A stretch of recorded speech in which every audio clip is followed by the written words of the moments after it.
Good morning, students. Welcome to your learning classes. And today we are going to start chapter 2, Nutrition in Animals. In chapter first, हमने first video में chapter first को discuss किया था nutrition in plants, और आज हम discuss करेंगे nutrition in animals. Animals में न्यूट्रिशन कैसे होता है। पूरे इस चैप्टर में हमको ह्यूमन बीइंग्स का डाइजेशन पढ़ना है और ह्यूमन बीइंग्स में कैसे न्यूट्रिशन होता है, क्या क्या प्रोसेस होते हैं, हमको इस चैप्टर में सारी चीजों को डिस्कस करना है। ठीक है, तो आपने पहला चैप्टर देखा ही होगा कि न्यूट्रिशन के बिना डेवलपमेंट होना या लाइफ का अदर प्रोसेस होना पॉसिबल नहीं है। उसी तरह जैसे प्लांट्स में न्यूट्रिशन कंपलसरी होता है, मस्ट होता है, इम्पोर्टेंट होता है, उसी तरह हर ऑर्गेनिज्म, हर animals as well as human beings में भी न्यूट्रिशन होना बहुत मस्ट होता है। विदाउट न्यूट्रिशन कोई भी लाइफ का प्रोसेस सर्वाइवल या वो इंसान ही सर्वाइव नहीं करेगा। यानी कि न्यूट्रिशन हमको जब तक हम न्यूट्रिशन नहीं लेंगे तब तक हम लाइफ के दूसरे प्रोसेस को नहीं कर पाएंगे, हमारा डेवलपमेंट नहीं होगा। हम ये कह सकते हैं कि हम सर्वाइव ही नहीं कर सकते, हमारी डेथ हो जाएगी। ठीक है, और इसलिए हम इस चैप्टर में सबसे पहले हम स्टार्ट करते हैं चैप्टर, देखते हैं। सबसे पहले इस चैप्टर में है डाइजेशन। डाइजेशन से ही न्यूट्रिशन होता है। जब तक डाइजेशन नहीं होगा, सारी चीजें सिंपल फॉर्म में ब्रेक डाउन नहीं होंगी, तब तक हमको एनर्जी नहीं मिलेगी। ठीक है, तो हम देखते हैं सबसे पहले डाइजेशन। डाइजेशन इन हिंदी हम बोल सकते हैं पाचन, यानी कि जब जो खाना हम खाते हैं जब तक वो डाइजेस्ट नहीं होगा तब तक क्या होता है, हमें न्यूट्रिशन, हमको एनर्जी नहीं मिलेगी। ठीक है, तो हम देखते हैं digestion. The breakdown of complex component of food into simpler substance is called digestion. Digestion का मतलब होता है कि जो कॉम्प्लेक्स फॉर्म में हम फूड लेते हैं उसको सिंपल फॉर्म में, छोटे छोटे टुकड़ों में ही तोड़ देना क्या कहलाता है, डाइजेशन कहलाता है। सपोज में this is a complex component. Complex component हम जनरल लैंग्वेज में समझते हैं। सपोज में हम रोटी खाते हैं, उसमें क्या है, वाटर भी मिक्स है ना, और उसमें कुछ ऐसे आते हैं आटे जिसमें फ्लोर भी होता है, फैट भी होता है। तो इसमें पानी का डाइजेशन अलग होगा और जो कार्बोहाइड्रेट है उसका डाइजेशन अलग होगा, और उसको जब हम पकाते हैं तो उसमें कुछ गैस मॉलिक्यूल्स भी जाते हैं, तो उसका जो वो अलग जाएगा क्योंकि वो वेस्ट होगा। ठीक है, रोटी में कौन सी गैस होती है, कार्बन डाइऑक्साइड। जब हम एलपीजी पे उसको पकाते हैं तो वहां पर कार्बन डाइऑक्साइड होता है। ठीक है, तो हम ये देखते हैं, ये सपोज में कॉम्प्लेक्स, सपोज में this is a roti and this is dal, और ये हमारी सब्जी हो गई, सपोज में अदर थिंग्स। ये सारी चीजें एक साथ हमने क्या कर लिया, इसको खा लिया। अब इसका डाइजेशन जो है वो अलग अलग फॉर्म में होना है, यानी कि ये अलग, ये अलग, ये अलग, ये अलग, यानी कि कार्बोहाइड्रेट अपनी जगह, प्रोटीन अपनी जगह, फैट अपनी जगह, वाटर अपनी जगह, मिनरल्स अपनी जगह, ये सारी चीजें अलग अलग फॉर्म में जब चली गई तो यही हो गया इसका डाइजेशन। कहने का मतलब डाइजेशन यही होता है कि complex component is a break down in a simpler substance is known as digestion.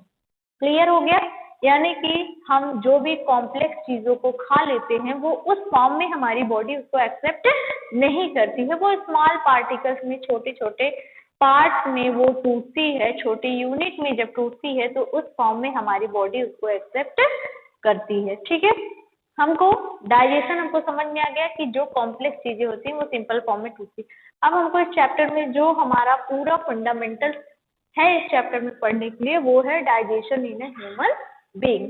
ठीक है, ह्यूमन बीइंग्स में डाइजेशन कैसे होता है, हमको ये सारी चीजें इस चैप्टर में क्लियर करनी है। ठीक है, तो अब हम देखते हैं digestion in a human being. इस चैप्टर में हमको यही डिटेल्स में पढ़ना है कि ह्यूमन बीइंग्स में डाइजेशन कैसे होता है, जो खाना हम खाते हैं वो डाइजेस्ट कैसे होता है, फिर हमको उससे एनर्जी कैसे मिलती है और हम किसी वर्क को करने के लिए कैपेबल हो जाते हैं। तो ये सारी चीजें हमको इस चैप्टर में एक एक करके पढ़नी है। तो सबसे पहले जब हम कोई चीज खाते हैं तो कहाँ खाते हैं, अपने माउथ में। तो डाइजेशन का जो पहला प्रोसेस होता है दैट इज अ माउथ। ठीक है, हमारा माउथ, हम खाने को लिए और उसको फिर क्या कर लिए, इंगल्स किए, मुंह में डाले। हमारे माउथ में एक ग्लैंड प्रेजेंस होती है जिसका नाम है सैलिवरी ग्लैंड ये क्या करती है, सलाइवा सिक्रीट करती है। जब हम चेविंग करते हैं खाने के जो फूड पार्टिकल्स हमने खाया हुआ है उसको जब हम चेविंग करते हैं तो ये सलाइवा सेक्रेट होता रहता है और यही सलाइवा क्या होता है, फूड में मिक्स होता है और उसको डाइजेशन के लिए भी हेल्प करता है। वो डाइजेशन भी इजी हो जाता है और उसको स्मूथ बनाता है।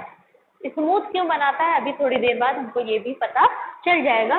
तो हम क्या करते हैं कि अपने टिप की हेल्प से हम उसको छोटे छोटे पार्ट में क्या करते हैं, तोड़ते हैं। छोटे छोटे पार्ट में जो पार्टिकल्स हमने खाया, सपोज में कोई हमने हार्ड मटेरियल जैसे पापड़ चीज खा लेते हैं और भी बहुत सारी चीजों को खा लेते हैं, तो उसको क्या करते हैं हम उसको पहले क्रश करते हैं अपने दांतों के थ्रू, छोटा छोटा उसको तोड़ते हैं और उसमें वो सलाइवा मिक्स होकर उसको कॉम्प्लेक्स फॉर्म में उसको स्मूथ बनाता है। ठीक है, बस माउथ का हमको इतना ही फंक्शन पढ़ना है। इस माउथ को हम एक और नाम से जानते हैं, that is the buccal cavity. ठीक है, इसको बक्कल कैविटी भी कहते हैं। ठीक है, आवाज आएगी इसमें वीडियो में।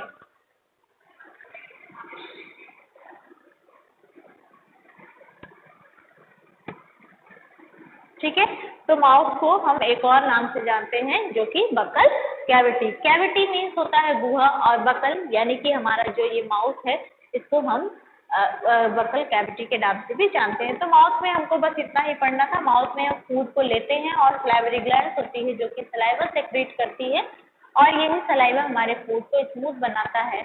और इसमें एक एंजाइम्स होता है जो कि अभी आप बहुत छोटे क्लास में हो तो इतना ज़्यादा एंजाइम्स के बारे में नहीं पढ़ना है, लेकिन जान लो टाइलिन नामक एक एंजाइम होती है जो कि हेल्प करती है डाइजेशन में। सलाइवा के साथ वो भी सेक्रेट होती है, सलाइवा में प्रेजेंस होती है। तो माउथ का इतना ही फंक्शन लिखना है कि take a food in a mouth and crush by taste and mix the saliva which make food smooth.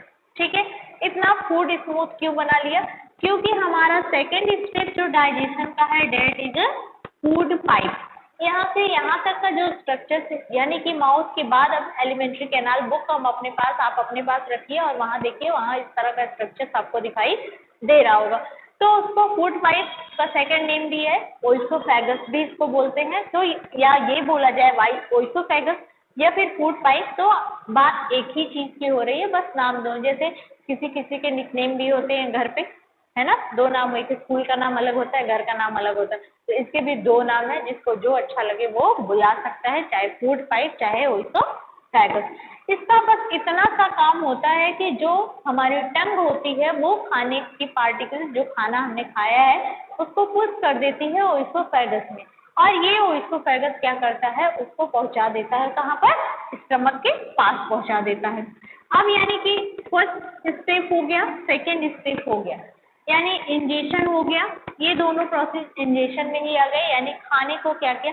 अब यहाँ से डाइजेशन शुरू हो रहा है, यानी कि अभी तक यहाँ पर हमने फूड को इस फॉर्म में ले आया कि जहाँ से डाइजेशन हो सके। ठीक है, अब फूड हमारा पहुंच गया कहाँ पर, स्टमक में पहुंच गया। ठीक है, अब ये स्टमक में पहुंचने के बाद स्टमक फूड में हमारे एसिडिक और बहुत सारे हम जो खाना खाते हैं हमारे एटमॉस्फेयर में बहुत सारी बैक्टीरिया ऐसी सारी चीजें वो फूड के साथ हमको दिखाई नहीं देती हैं, लेकिन वो हमारे फूड के साथ हमारे बॉडी में एंटर कर जाते हैं। तो इसीलिए भगवान ने हमको क्या दिया है, एक मटेरियल दिया है कि वो सभी को क्या करेगा, हमको जो इम्पोर्टेंट है वही हम लेंगे, बाकी सारी चीजों को क्या करेंगे, कर देंगे। तो एक HCl इसका नाम है, एसिड है ये हाइड्रोक्लोरिक एसिड। ठीक है, HCl that is a hydrogen and chlorine. ठीक है, ये दोनों मिलके हाइड्रोक्लोरिक एसिड बनाते हैं। ये एसिड हमारे स्टमक में सेक्रेट होती है और जो बैक्टीरिया होते हैं, जो जर्म्स होते हैं फूड के साथ एंटर किए होते हैं उसको किल कर देती है। और स्टमक की वॉल पे ये सैक लाइक स्ट्रक्चर होता है। स्टमक जो होता है एक सैक लाइक, सैक मीन्स बोरा, लाइक एक थैले लाइक जे शेप का स्ट्रक्चर होता है जिसमें मटेरियल क्या होता है, सील होता है, भरता जाता है। और उसके बाद ये जो होता है ये कोरोसिव प्रॉपर्टी भी रखता है। कोरोसिव मतलब कि इससे स्किन कट भी सकती है, तो इसकी प्रोटेक्शन के लिए हम एक और चीज सेक्रेट होती है, डेट इज अ म्यूकस। ये यू है, ठीक है, म्यूकस ये क्या करती है, जो स्टमक की वॉल होती है उसका प्रोटेक्शन करती है ताकि HCl की वजह से वो कटे ना। ठीक है, तो यानी कि हमारा माउथ हो गया, फूड पाइप हो गया, स्टमक में बस इतना ही होता है कि एसिडिक फूड मटेरियल जो एसिडिक मीडियम बनाता है और उसके बाद जो बैक्टीरिया वगैरह होते हैं उनको किल कर देता है और म्यूकस सेक्रेट होता है जो कि उसकी मदद करता है कैसे एचसीएल के थ्रू जो कोलोन है जो स्टमक की वॉल है वो कटने ना पाए और यहाँ पर कार्बोहाइड्रेट प्रोटीन फैट्स का डाइजेशन शुरू हो जाता है। ठीक है, उसके बाद हमारा जो डाइजेशन का सबसे लंबा प्रोसेस है, फूड 3 से 4 घंटे यहाँ पर रुकता है, that is a small intestine. ठीक है, 3 प्रोसेस के बाद फूड स्टमक ने अब क्या कर दिया, अपने फूड को पुश कर दिया कहाँ पर, स्मॉल इंटेस्टाइन में। स्मॉल इंटेस्टाइन ही सब डाइजेशन का सबसे लंबा प्रोसेस होता है। पूछा जाता है कि डाइजेशन का सबसे लंबा प्रोसेस क्या होता है, कहाँ होता है डाइजेशन, तो स्मॉल इंटेस्टाइन में होता है।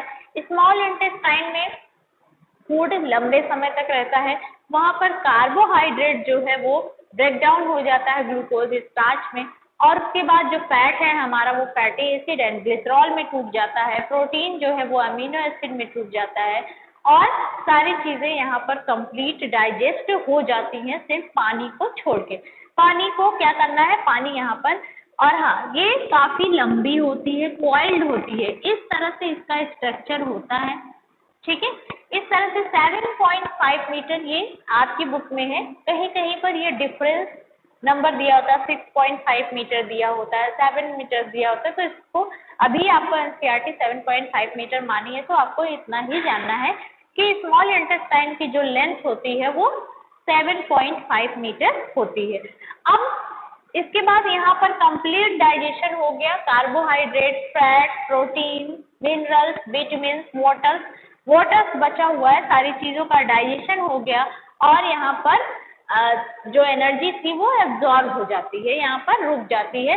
अब waste material plus water, waste material plus water को कहाँ पर भेज देता है, लार्ज इंटेस्टाइन में।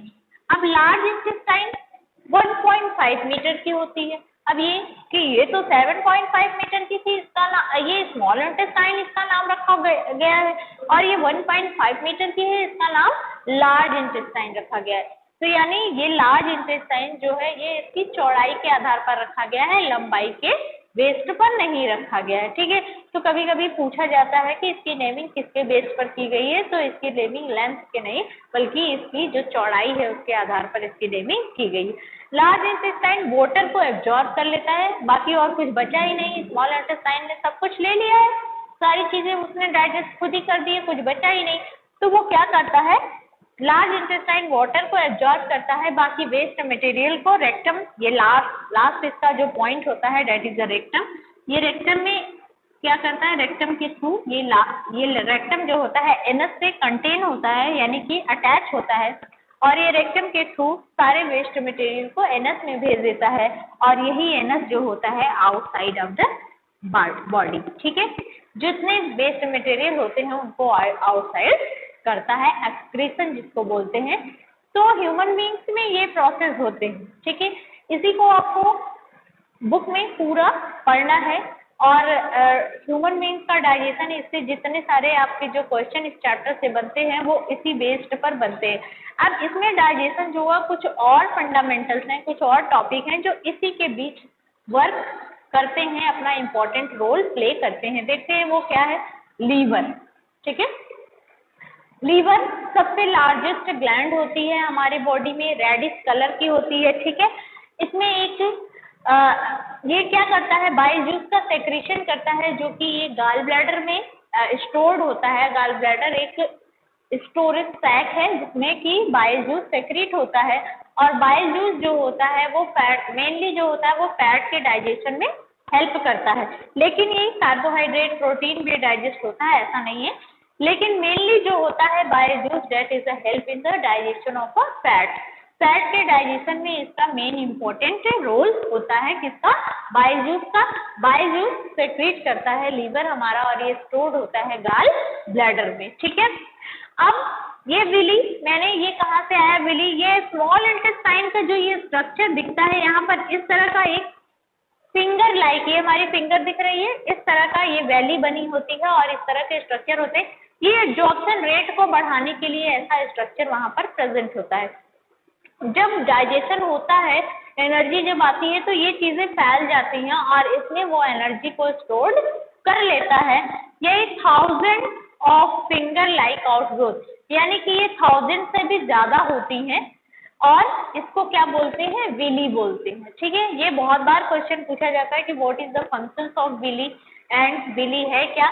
तो विली जो है वो फिंगर लाइक आउटग्रोथ है that is a presence in a small intestine and its help in the broader and बढ़ाने का काम करती है स्मॉल इंटेस्टाइन में एब्जॉर्प्शन एरिया को। एब्जॉर्प्शन एरिया को ये बढ़ाती है, यहाँ पर फूड एब्जॉर्ब हो जाता है और फिर जब ट्रांसपोर्टेशन होता है तो ये अपने फूड को क्या करती है, ब्लड में भेजती है, जिसके थ्रू पूरे पार्ट ऑफ बॉडी में हमारा फूड एनर्जी जो है वो ट्रांसफर होता है। ठीक है, तो ये सारे इंपॉर्टेंट फंडामेंटल्स थे digestion in a human being. तो इतना समझ में आपको आ गया होगा कि डाइजेशन क्या होता है। Digestion complex component is a breakdown in a simple substances is known as digestion. और ह्यूमन बीइंग्स में डाइजेशन क्या था, माउथ में आपने देखा कि माउथ में हम फूड को लेते हैं और फूड क्या करता है, टिप के थ्रू हमारे दांत फ्रेश होते हैं। आप जानते हैं 4 टाइप्स के टीथ होते हैं हमारे, मोलर, प्रीमोलर, कैनाइन, इंसाइजर। ठीक है, ये 4 तरह के होते हैं, 4 सेट के हमारे टीथ होते हैं। 32 20 टीथ जो होते हैं वो मिल्क टीथ बोले जाते हैं, ये सेकेंड टाइम फिर से निकलते। ठीक है, और सलाइवरी ग्लैंड्स होती है जो कि सलाइवा सिक्रेट करती है, वो हेल्प करता है फूड को स्मूथ बनाने में। और हमारा फूड पाइप है, ये ओनली इसका एक काम है कि फूड को स्टमक तक पहुंचा देना और इसका कोई काम नहीं है। ये पाइप लाइक स्ट्रक्चर है और फूड को ट्रांसपोर्ट करता है, इसीलिए इसका नाम है फूड पाइप। ठीक है, उसके बाद स्टमक में एससीएल सेक्रेट होता है जो कि बैक्टीरिया जर्म्स को किल करता है। म्यूकस सेक्रेट होता है डेट हेल्प करता है, प्रोटेक्शन करता है एससीएल के थ्रू, एससीएल से, ताकि स्टमक की वॉल कटने ना पाए। उसके बाद small intestine is a very important in digestion. इसमें सबसे लंबा प्रोसेस होता है डाइजेशन का, लॉन्ग टाइम तक यहाँ पर फूड पार्टिकल्स रुकते हैं और यहाँ पर कंप्लीट डाइजेशन हो जाता है। ये 7.5 मीटर लंबी होती है, इसमें बिली लाइक स्ट्रक्चर प्रेजेंट होता है जो कि एब्जॉर्प्शन एरिया को क्या करता है, इंक्रीज करता है। ठीक है, उसके बाद स्मॉल इंटेस्टाइन में कंप्लीट डाइजेशन होने के बाद वेस्ट मटेरियल प्लस वाटर जो बचा होता है वो स्मॉल इंटेस्टाइन पुश ऑन कर देती है, कहाँ पर, लार्ज इंटेस्टाइन में। लार्ज इंटेस्टाइन की लेंथ 1.5 मीटर्स होती है। ठीक है, और इसमें वाटर एब्जॉर्ब करने के बाद इसका एंड जो होता है वो रेक्टम में होता है, लार्ज इंटेस्टाइन का, और ये वेस्ट मटेरियल को रेक्टम में भेज देती है और रेक्टम जो होता है वो यहाँ पर एनस में सारे वेस्ट मटेरियल को भेज देता है और एनस जो होता है वो सारे वेस्ट मटेरियल को आउटसाइड ऑफ द बॉडी। तो ये है हमारा पूरा digestion in human being, alimentary canal का पूरा फंक्शन। एलिमेंट्री कैनाल या डाइजेस्टिव सिस्टम दोनों हम बोल सकते हैं, जो भी आता है आपको कंफ्यूज नहीं होना है। ठीक है, अब हम आगे की टॉपिक देखेंगे कि ग्रास ईटिंग एनिमल्स में कैसे डाइजेशन होता है। ठीक है, ओके स्टूडेंट, तो अब हम देखते हैं डाइजेशन इन ग्रास ईटिंग एनिमल्स। ऐसे एनिमल्स जो घास को खाते हैं, जैसे काऊ हो गया, गोट हो गया, बफेलो हो गया, ये क्या करते हैं, घास खाते हैं, ग्रास को खाते हैं। और इनमें डाइजेशन कैसे होता है, ये ह्यूमन बीइंग से थोड़ा अलग टाइप का डाइजेशन होता है। आपने जनरली देखा होगा कि पहले वो लोग काऊ बफेलोज जो होती हैं वो पहले खा लेती हैं, पहले जो ग्रास होता है उसको खा लेती हैं और आफ्टर देन फिर वो जब बैठती हैं, जब खाती नहीं रहती फिर भी अपना मुंह चलाती रहती हैं। तो यानी कि वो उनका डाइजेशन का प्रोसेस होता रहता है, ऐसा नहीं कि वो ऐसे ही चलाती रहती हैं। वो पहले मतलब कि आधा डाइजेस्टेड आधा चबाती हैं और उसके बाद उसको नेग्लेक्ट कर लेती हैं, निगल जाती हैं।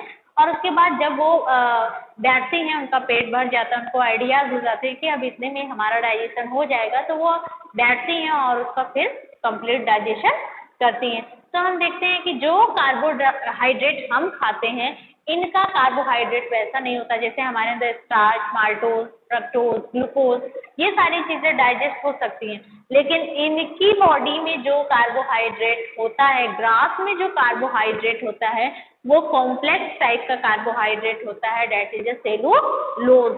ये बहुत ही टिपिकल इसके मॉलिक्यूल्स होते हैं जो कि ह्यूमन बींग्स डाइजेस्ट नहीं कर सकते। अगर हम लोग को घास भूसा खिला दिया जाए तो हम लोग डाइजेस्ट कर पाएंगे? नहीं कर पाएंगे ना। तो यानी कि ये इसीलिए इनका डाइजेशन जो होता है वो ह्यूमन बींग से थोड़ा सा अलग होता है, इसीलिए इनको भी हमको इस चैप्टर में डिस्कस करना है। ठीक है, तो हमने कुछ यहाँ पर टॉपिक लिखा है। डाइजेशन इन अ ग्रास ईटिंग एनिमल, यानी कि जो ग्रास ईटिंग एनिमल्स होते हैं उनमें जो डाइजेशन होता है उसके फंडामेंटल्स, उसके नेम को, उसके प्रोसेस को अलग अलग नाम से जानते हैं, उसके नाम को हम यहाँ पर डिस्कस करते हैं। ऑलरेडी आपकी बुक में भी ये सारी चीजें दी हुई हैं, आप बुक को एकदम अच्छे से रीडिंग करेंगे और समझेंगे तो समझ में आएगा। फिलहाल मैं बता रही हूँ। रूमेन, जो स्टमक होता है, स्टमक पूरी बॉडी का आधे से ज्यादा पार्ट जो होता है वो क्या होता है? हमने बुफेलो को देखा है, गोट को देखा है, या फिर उसको देखा है काउस को देखा है, तो उसमें क्या होता है कि उसकी पूरी आधा पार्ट माउथ है, 2 legs here front side, and something is a 2 legs and something part is a back side, और पूरी बॉडी जो होती है वो क्या होती है? स्टमक होता है ना। उसी स्टमक को क्या कहते हैं? रूमेन कहते हैं। क्या कहते हैं बेटा? रूमेन कहते हैं। ठीक है, स्टमक को, जो उसका इतना बड़ा सैक लाइक स्ट्रक्चर होता है, पूरा बड़ा पार्ट होता है बॉडी का, पेट, उसका स्टमक, उसी को कहते हैं रूमेन। ये कभी कभी पूछा भी जाता है शॉर्ट नोट्स में या 1 नंबर में पूछा जाता है व्हाट इज रूमेन, तो आप बता सकते हैं grass eating animals stomach is known as rumen. Clear? Okay. Second, rumination. Rumination process होता है, डाइजेशन का जो प्रोसेस होता है in grass eating animals, that is a rumination. ठीक है, यानी कि जो काउज, बफेलोज होती हैं वो कड क्या होता है? ये भी आप में एक टॉपिक, एक वर्ड दिया होगा, कड। ये हाफ डाइजेस्टेड मटेरियल्स होता है। पहले ये कड, उसको जो खाते हैं वो अपने, जैसे हम इसको बाइट हम जिसको बोलते हैं, तो वो जब अपने एक बाइट को आधा, पूरा कंप्लीट डाइजेस्ट नहीं रहता, आधा डाइजेस्ट उसको चबाते हैं और नेग्लेक्ट कर लेते हैं, और वो स्टमक में स्टोर्ड होता रहता है। ठीक है, वो स्टमक में स्टोर्ड होता रहता है, और जब वो फ्रीली बैठते हैं तो उसको फिर ये कड जो होता है वो रिटर्न आता है माउथ में, और फिर से उसको क्या करते हैं? वो चबाते हैं। इसी प्रोसेस को क्या कहते हैं? रूमिनेशन। क्लियर? ओके। उसके बाद रूमिनेंट, ऐसे एनिमल्स को जो ये प्रोसेस करते हैं, रूमेन होता है, रूमिनेशन प्रोसेस करता है, कड, उसके फूड पार्टिकल्स को कड बोलते हैं, और इस तरह के एनिमल्स को क्या बोलते हैं? रूमिनेंट्स बोलते हैं। कभी कभी पूछा जाएगा व्हाट इज अ रूमिनेंट, तो रूमिनेंट्स क्या होता है? Grass eating animals is known as ruminants because in the process of rumination and its stomach is called rumen. Clear हो गया? इतनी सारी चीजें होती हैं, यानी कि रूमेन इसके स्टमक को कहते हैं, रूमिनेशन उसमें प्रोसेस को कहते हैं, और रूमिनेंट जो होता है एनिमल्स को, इस तरह के एनिमल्स कहते हैं जो सेलुलोज का डाइजेशन करते हैं, जो घास खाते हैं और उसमें पाए जाने वाले कार्बोहाइड्रेट को, सेलुलोज, जिसको सेलुलोज पाया जाता है, उसका डाइजेशन करते हैं, उसको कहते हैं रूमिनेंट्स। ओके। अब ये सेलुलोज मैंने इसलिए लिख दिया, that is a type of a carbohydrate. हमारी बॉडी में भी एनर्जी के लिए कार्बोहाइड्रेट हम खाते हैं, लेकिन ये सेलुलोज वाला नहीं, बल्कि ग्लूकोज, फ्रक्टोज, माल्टोज, सुक्रोज, ये सारी चीजों को हम लेते हैं। ये जितने नाम मैं बोल रही हूँ अभी आपको ये आइडियाज नहीं होंगे, बिकॉज आप अभी बहुत छोटे क्लास में हो। जैसे ही आप बड़े होंगे तो इसके फार्मूले, ये सारी चीजें आपको समझ में आने लगेंगी।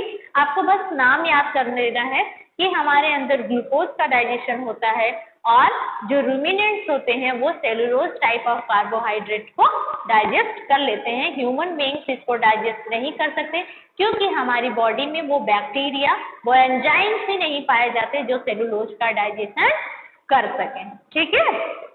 ओके। उसके बाद हमारा आता है नेक्स्ट, यानी कि हमने पढ़ लिया एनिमल्स, ह्यूमन बीइंग्स का डाइजेशन, और प्लांट में न्यूट्रिशन पढ़ा था चैप्टर 1 में, और हमने अब पढ़ लिया ग्रास ईटिंग एनिमल्स में डाइजेशन कैसे होता है, ये भी पढ़ लिया। अब हम एक यूनिसेलुलर ऑर्गेनिज्म, यूनिसेलुलर और मल्टीसेलुलर, दो तरह के ऑर्गेनिज्म होते हैं। जैसे हम आप हैं मल्टीसेलुलर, हमारी बॉडी नंबर्स ऑफ सेल्स से बनी हुई है, ढेर सारे सेल्स इसमें बने हुए। लेकिन एक ऐसा एग्जाम्पल हमारी बुक में दिया हुआ है जो हमको डिस्कस करना है, स्टडी करना है, दैट नेम ऑफ अमीबा। वह क्या है? अमीबा है। अमीबा एक यूनिसेलर प्रोटोजोआ है, ठीक है, ऑर्गेनिज्म है, ठीक है।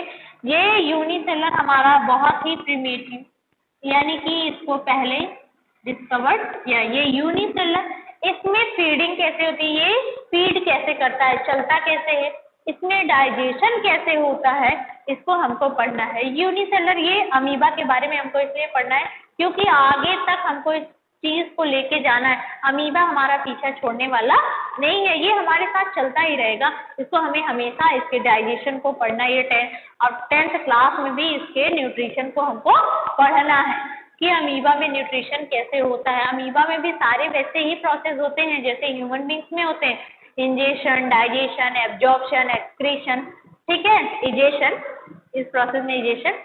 तो ये सारे प्रोसेस अमीबा में भी होते हैं। ये लेकिन कैसा है, यूनिसेलर है, एक सेल से ओनली बना हुआ है। इसकी बॉडी पार्ट ढेर सारे ऑर्गन सिस्टम से नहीं बनी हुई है, ठीक है। तो देखते हैं, इसका इरेगुलर शेप होता है, ये किसी भी शेप का होता है। कभी भी ये एक्वेटिक होता है, पानी में रहता है और वहां पर पानी में मूवमेंट करता रहता है। इसके पास एक स्पेसिफिक कैरेक्टर पाया जाता है, दैट इज अ स्यूडोपोडिया। ये याद रखना, बहुत बार पूछा जाता है और सब भूल जाते हैं, बार बार बताना पड़ता है लेकिन बार बार भूल जाते हैं, ठीक है, इसको भूलना नहीं है। स्यूडोपोडिया, स्यूडो मीन्स होता है, स्यूडो मीन्स होता है फॉल्स, क्या होता है, फॉल्स, और पोडिया मीन्स होता है फीट, ठीक है। तो यानी कि ये फॉल्स फीट, झूठा पैर जिसको बोल सकते हैं हिंदी में, कि पैर लाइक प्रोजेक्शन होता है, लगता है कि वो अपने पैर से चल रहा है बट रियल में पैर होता नहीं है, ठीक है। रियल में इसके पास कोई फीट, कोई पैर नहीं होता है। इसी स्यूडोपोडिया के थ्रू ये फूड पार्टिकल, सपोज में यहाँ पर फूड पार्टिकल्स है और ये जैसे मूवमेंट करता हुआ जाता है, इसके टच में आता है, इसको आइडियाज हो जाते हैं, इसको समझ में आ जाता है कि यहाँ खाने की कोई मटेरियल्स है और उसको क्या कर लेता है, वो इंगल्फ कर लेता है, अपने बॉडी के अंदर कैच कर लेता है, ले जाता है। और इसकी बॉडी में ये सिर्फ और सिर्फ फूड वैक्यूल पाए जाते हैं। क्या पाए जाते हैं? फूड वैक्यूल पाए जाते हैं, that is a help in the digestion, ठीक है।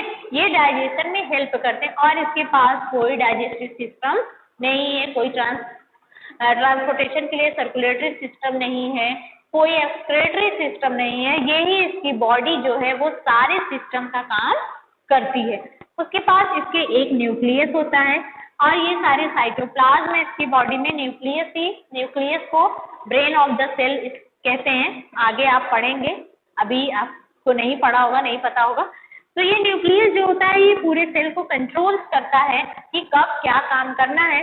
तो यहाँ पर फूड पार्टिकल्स आया, इसने इसको अंदर ले लिया, ठीक है, अंदर ले लिया, ये इसके फूड वैक्यूल्स हैं। यहाँ पर डाइजेस्टिव जूस सेक्रेट होता है। क्या सेक्रेट होता है? डाइजेस्टिव जूस सेक्रेट होता है। अब ये डाइजेस्टिव जूस क्या होता है, इसको डाइजेस्ट करता है और फिर उसके बाद ये एब्जॉर्ब हो जाता है और उसके बाद इसके जो एनर्जी है वो सेल्स में निकल आती है। अब इसके बाद यहाँ का ये वेस्ट हो गया, अब इसकी जरूरत नहीं है, यानी कि इसके जो एनर्जी पार्टिकल्स है हमारी बॉडी में भी जब हम खा लेते हैं, जब डाइजेशन हो जाता है तो जो वेस्ट प्रोडक्ट होता है उसकी बॉडी में कोई नीड नहीं होती। अभी आपने पढ़ा कि एनएस के थ्रू उसको बॉडी के बाहर निकाल दिया जाता है, क्योंकि अगर खराब चीज अगर कहीं भी रहेगी तो वो क्या होगा, डिकेइंग, सड़ेगी, गलेगी, डिजीज, इन्फेक्शन होंगे। तो इसकी भी बॉडी में तो क्या होता है कि अब ये वेस्ट मटेरियल जो होता है यहीं से सेल इसकी क्या हो जाती है, रप्चर हो जाती है और ये वेस्ट मटेरियल जो होते हैं इस सेल से बाहर आ जाते हैं, ठीक है। तो ये पूरा प्रोसेस होता है अमीबा में डाइजेशन का, यानी कि इंजेशन हुआ, फूड को अंदर लिया, उसके बाद डाइजेशन हुआ, एब्जॉर्प्शन हुआ, एसिमिलेशन हुआ और लास्ट में फिर से क्या हुआ, इंजेशन हो गया, यानी कि चीज जो वेस्ट मटेरियल बचा था वो आउटसाइड ऑफ द बॉडी, ठीक है। उसके बाद क्या हुआ, हमने इस चैप्टर में सारी चीजों को पढ़ लिया, खत्म हो गया ये चैप्टर, हमको बस इतना ही पढ़ना था। हम इसलिए लिख दिए हैं कि एक बार फिर से आपका चैप्टर रिवाइज हो जाए कि हमने इस चैप्टर में क्या क्या पढ़ा। सबसे पहले हमने डाइजेशन पढ़ा। क्या था digestion? Complex component component is a breakdown in a simpler substances is known as digestion। ये सभी के अंदर होता है, चाहे वो ह्यूमन बींग्स हो, चाहे अमीबा हो, चाहे ग्रास ईटिंग एनिमल्स हो, कोई भी होगा। तो डाइजेशन का यही प्रोसेस है कि जो कॉम्प्लेक्स फॉर्म में हम चीजों को खा लेते हैं उसको छोटे छोटे फॉर्म में जब तोड़ दिया जाता है तो इसी प्रोसेस को, इसी प्रक्रिया को हम क्या कहते हैं, डाइजेशन। ठीक है। उसके बाद हमने पढ़ा था digestion in a human being. Human being से हमने देखा कि एलिमेंट्री कैनाल के कुछ पार्ट होते हैं। कितने पार्ट होते हैं? 5-6 पार्ट होते हैं। सबसे पहले माउथ था, माउथ का फंक्शन हमने देखा था। उसके बाद हमने देखा ओइसोफेगस या फूड पाइप, कुछ भी बोल सकते हैं। उसके बाद स्टमक, उसके बाद स्मॉल इंटेस्टाइन, उसके बाद लार्ज इंटेस्टाइन, उसके बाद एनस। ये सारी चीजें थी हमारे digestion in a human beings में, जिसमें कि सारे फंक्शंस को हमको इस चैप्टर में हमने बताया है, आपको याद रखना है। ये एग्जाम में फंक्शंस करके ये पूछे जाएंगे कि explain the function of stomach, small intestine, large intestine, what is belly, what is gallbladder, what is secrete the liver। सारी चीजों को आपको मैंने अच्छे से समझाया है। इस बार अच्छे से आप एक बार बुक में से भी पढ़ेंगे। उसके बाद हमने पढ़ा डाइजेशन इन रूमिनेंट। रूमिनेंट में अभी अभी पढ़ा हमने कि कैसे ग्रास का डाइजेशन, घास जो खाते हैं उनका कैसे डाइजेशन होता है। पहले वो खा लेते हैं, उसके बाद कर्ड पहले निगल लेते हैं, बाद में फिर से वो कर्ड उनके माउथ में वापस आता है, फिर से उसको वो चेविंग करते हैं और चेविंग करने के बाद फिर से डाइजेशन होता है। इन सारे प्रोसेस को क्या कहते हैं? वो जो टाइप के कार्बोहाइड्रेट को डाइजेस्ट करते हैं वो सेलुलोज का टाइप होता है, जिसको ह्यूमन बीइंग डाइजेस्ट नहीं कर सकता क्योंकि उसके पास उस तरह की एंजाइम सेक्रेट नहीं होती है। ठीक है, क्योंकि ये कॉम्प्लेक्स टाइप का कार्बोहाइड्रेट होता है। अच्छा, उसके बाद हमने देखा डाइजेशन इन अमीबा। अभी अभी पढ़ा है कि अमीबा में कैसे डाइजेशन होता है। इसमें ये यूनिसेलुलर माइक्रोस्कोपिक है, जो कि हमें आंख से दिखाई नहीं देता। ये प्रिमिटिव है, हमारा बहुत प्राचीनतम है।